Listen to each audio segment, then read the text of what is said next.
We reflected on Assad's downfall and the future of Syria with the Foreign Affairs correspondent David Pratt and Munir Emkideh, who fled the country for the UK.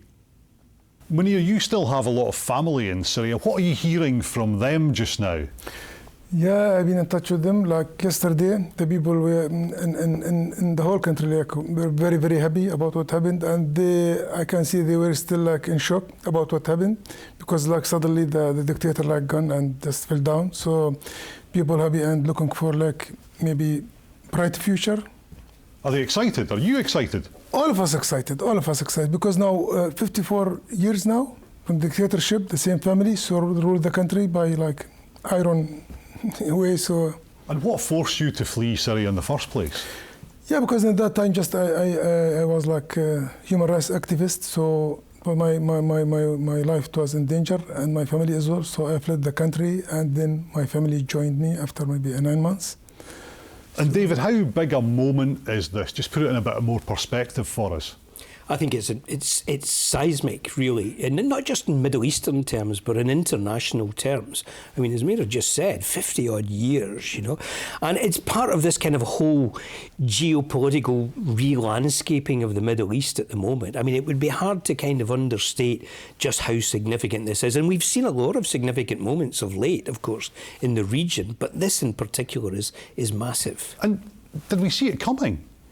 Well, I think, you know, the general impression is that, you know, I was listening to an Israeli commentator of all people saying that, oh, even the Israeli intelligence were blindsided by this. I don't actually necessarily believe that because they pretty much know what's going on in the region. But I think it's fair to say that it did blindside an awful lot of people. And certainly the speed at which the offensive happened, I think, took people by surprise.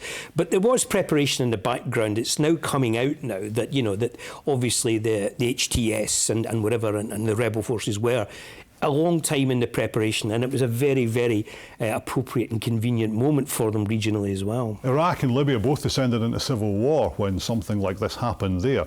Is that a fear this time? I think it has to be a fear. I mean, far be it from me to be negative about this, with fingers crossed. You know, the Syrian people have gone through so much, so one would hope that this is a change for the positive. But there is a lot of uneasiness around about this. I mean, I covered the revolution in Libya, and I remember that incredible euphoria that we're seeing in Damascus at the moment, and the hopes and aspirations of the Libyan people at that time, and talk of democracy and a new beginning. And of course, as we know, over a matter of time, Libya descended into a pretty anarchic situation. Now, I'm praying that not for a moment that's going to be the same in Syria, but I think Syrians themselves know that these are uneasy times as well as euphoric times. Munir, what do you make of that potential to fall into civil war? I mean, obviously, you hope that's not going to be the case. Yeah, maybe I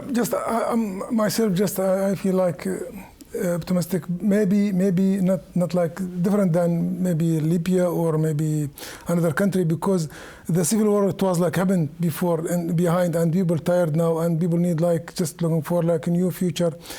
And the statements from the new people who rule the country, the statement is positive. We don't know in the ground if they will keep like their promise for people, but I feel maybe it will not happen like same if any other country like civil war or something like that. No, I think it's maybe some like slightly things, but not like big issue for the country. So we will see the future. Because Al-Jilani, who led this revolution, he seems to be trying to go for, at least right now, creating the image of a peaceful transition, doesn't he? There's no question. He's making all the right overtures here. It would be very difficult to criticise anything that he's done. He's played this in a very canny way, in a very careful, very astute way. He's an educated and sophisticated guy. He may have this rather checkered past with affiliations with Islamist extremists and Al-Qaeda and ISIS, but he's clearly an astute guy. I suppose if I have real concerns, in some ways it's less of concerns about the Syrians themselves here. If there is an Achilles heel in this whole process, it's perhaps the role that the kind of regional players and wider community, international players, are you talking about Russia and Turkey and others? Well, Turkey particularly is a key broker here. I mean, they were heavily behind, obviously, what's happened. And, you know, there's tensions between Ankara and the Kurds in the northeast of Syria. There's no question of that. Israel, as we see at the moment, is taking territory and really entrenching itself on the border there, you know.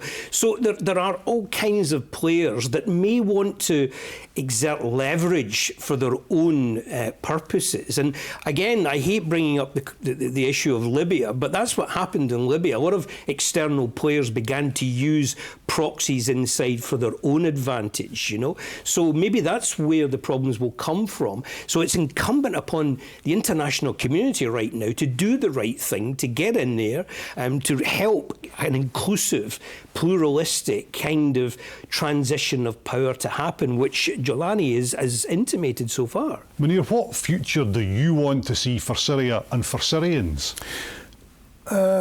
Just looking forward to be like the same as before the dictator ruled the country before 1970, because Syria, it was like, as you know, in Syria there are about more than 26 different background groups, and they used to live together and in peace and no any problem. Just I would like to see Syria the same before 1970s, because it was like Syria, democratic country. How realistic is that 54 years on, though?